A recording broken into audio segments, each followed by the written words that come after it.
అప్పుల బాధలు వెంటాడుతున్నాయా? అయితే 6 జేవిఆర్ వారి జాతిరత్నాలు ధరించండి.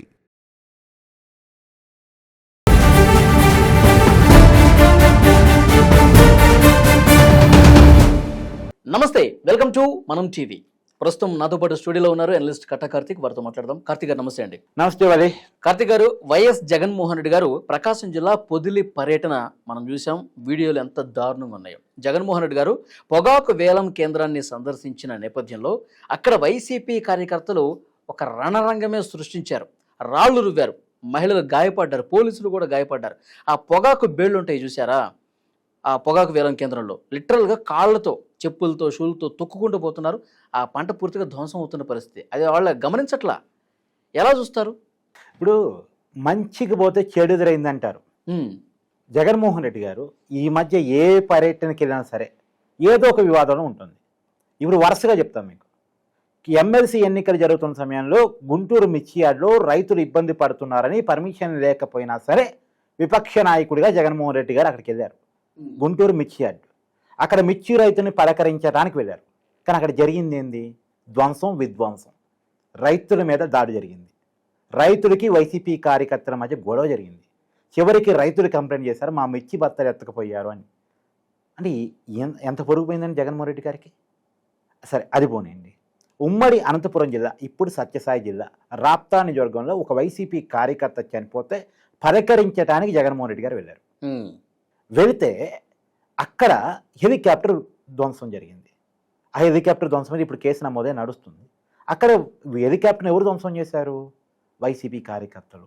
అది వైసీపీ చెప్పుకుంటుంది. మళ్ళా తర్వాత అక్కడ పైలట్ నా బ్యాగ్ కూడా ఎత్తకపోయారని కంప్లైంట్ చేశాడు. ఎవరు పరువు పోయింది? జగన్మోహన్ రెడ్డి గారిది. తర్వాత అదే సత్యసాయి జిల్లాలో మొన్న మధ్య ఒక జవాన్ మురళీ నాయక్ చనిపోయారు. ఇది పాకిస్తాన్తో జరిగినటువంటి యుద్ధంలో భారతదేశం తరపున పోరాడి కొంతమంది పాకిస్తానీ సైనికులను చంపేసి వీరమరణం పొందిన జవాను. చాలామంది రాజకీయ నాయకులు పోయారు, జగన్మోహన్ రెడ్డి గారు పోయారు. అందరు రాజకీయ నాయకులు పోతే గౌరవం వచ్చింది. కానీ జగన్మోహన్ రెడ్డి గారు పోతే ఎలా జరిగిందంటే, జగన్మోహన్ రెడ్డి సీఎం అంటాం, ఆయన నవ్వుతూ పలకరించడం, ఇవన్నీ వివాదానికి కూడా జగన్మోహన్ రెడ్డి గారు పరుగు పోయింది. అక్కడ కూడా పోయింది. ఇవాళ మీరు చెప్తున్నటువంటి ప్రకాశం జిల్లా పొదిలి పర్యటన, ఇక్కడ కూడా ఇవాళ చాలా క్లియర్గా విజువల్స్ చూపిస్తానండి. ఎంత దారుణం అంటే, ఎందుకంటే ఉట్టికి చెప్పకూడదు. చూడండి, కెమెరా జూమ్ చేసుకోమ్మా.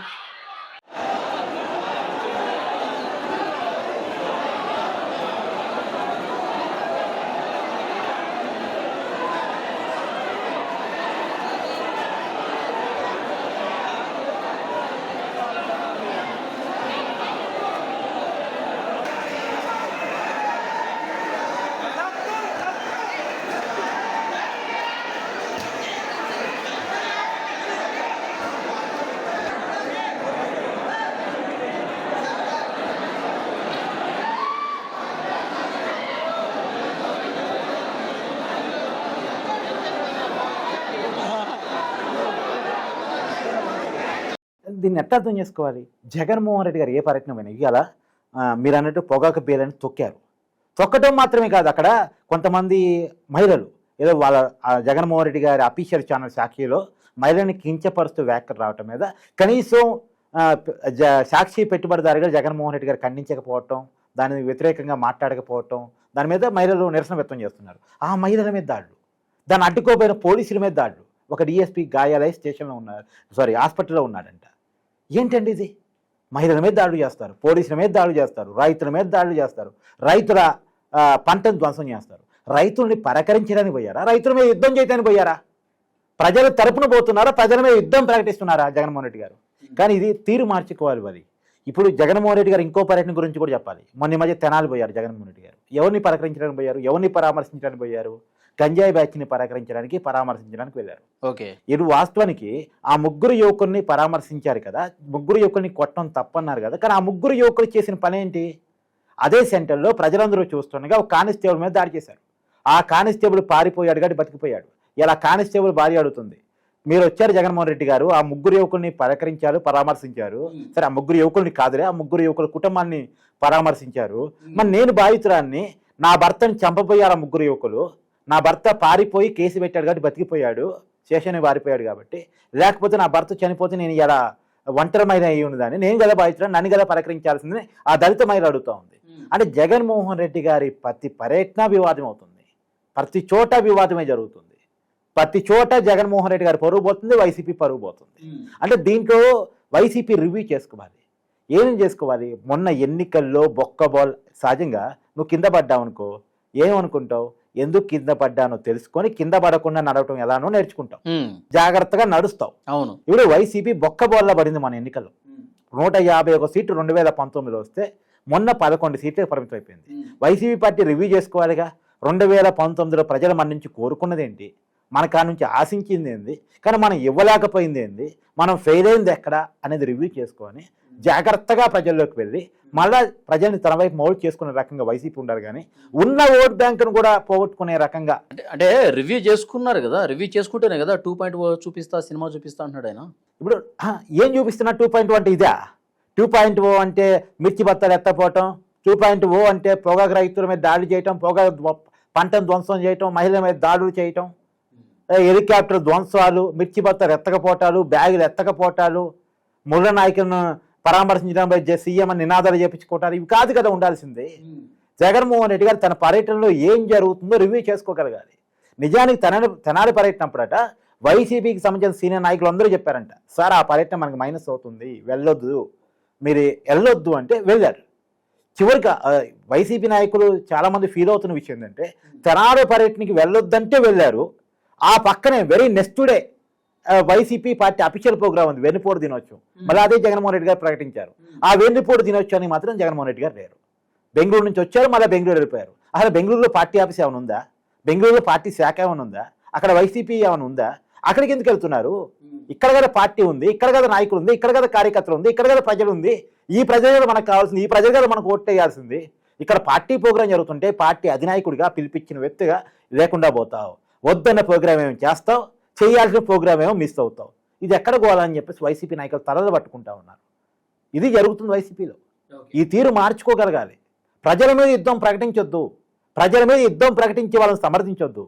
వీళ్ళు యుద్ధం ప్రకటిస్తున్నారు, యుద్ధం ప్రకటించే గంజాయి బ్యాచ్నో రౌడీ సైకో బ్యాచ్నో సపోర్ట్ చేస్తూ ఉన్నారు. ఈ రౌడీ సైకో బ్యాచ్ ఎవరెవరు? ఇప్పుడు ఎగ్జాంపుల్ పోసానికి ఇష్టమల్లి అరెస్ట్ అయ్యాడు, అతను తిట్టిన బూతులు ప్రజలందరికీ తెలుసు, కానీ వీ స్టాండ్ ఫర్ పోసాని అంటారు. వల్లభ్ని వంశీ కిడ్నాప్ కేసులో అరెస్ట్ అవుతాడు. కిడ్నాప్ అయినటువంటి వల్లభ్ని వంశీ మావోడు, మేము ఓన్ చేసుకుంటాం, మావోడు హీరో అని చెప్పేసి జగన్మోహన్ రెడ్డిగా సమర్థిస్తారు.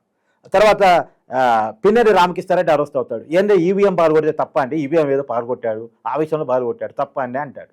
తర్వాత పలానా పార్టీ ఆఫీస్ మీద దాడి జరిగిందంటే అవునండి మామూలుగా బీపీలు వచ్చినాయి అందుకే దాడులు చేశారు అంటాడు. అంటే ఒకవేళ ప్రజల మీద దాడులు చేస్తూ చేసే దాడులను సమర్థిస్తూ రౌడీలను వెనకేసుకొస్తూ వాళ్ళని పార్టీలో పెంచుకొని పోషిస్తూ బోర్గడ్ అనిల్ కుమార్ ఎక్కడున్నాడు, వర రవీందర్ రెడ్డి ఎక్కడున్నాడు, పోసానికి ఇష్టమల్లి ఎక్కడున్నాడు, కోడాల నాని ఎక్కడున్నాడు, వరభ్ని వంశీ ఎక్కడున్నాడు? వీరంతా వైసీపీ పార్టీ బ్యాచ్ కదా. అంటే ఈ బ్యాచ్ని ఎంకరేజ్ చేసుకుంటూ ఈ బ్యాచ్ని వెనకేసుకొని నాకు అధికారం కావాలి అంటే ప్రజలు ఎందుకు ఇస్తారు? ప్రజలు ఎందుకు ఓట్టేస్తారు? ఈ బ్యాచ్ని ప్రజలు కోరుకోరు కదా.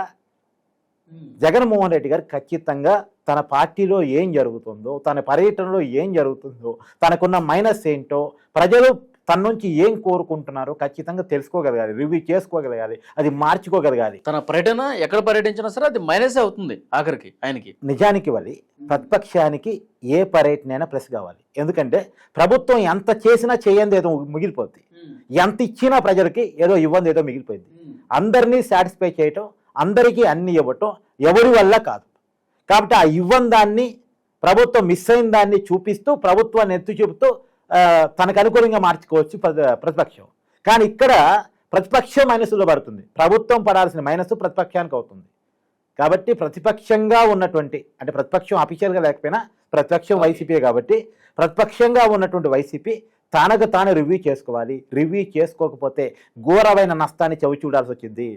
తీరు మారకపోతే తీర్పు మారదు. నేను చెప్తున్నా, మళ్ళా చెప్తున్నా, తీరు మారకపోతే తీర్పు మారదు. 2024లో ఏ తీర్పు అయితే వచ్చిందో అందుకు భిన్నంగా 2029 తీర్పు ఏం రాదు. జగన్మోహన్ రెడ్డి గారు కళ్ళు అంటున్నారు, కళ్ళు మూసుకోండి 3 ఏళ్ళలో అధికారం మందే అంటున్నారు. ఆయన అధికారాన్ని ఎంత కలవరించినా వైనాట్ 175ని కలవరించినట్టే ఉంటుంది తప్ప అంతకు మించి మార్పు వచ్చేది ఏమి ఉండదు. చూద్దాం నెక్స్ట్ పరిణామాలు ఎట్లా ఉంటాయో. థ్యాంక్ యూ వెరీ మచ్ కట్టా కార్తిక్ గారు.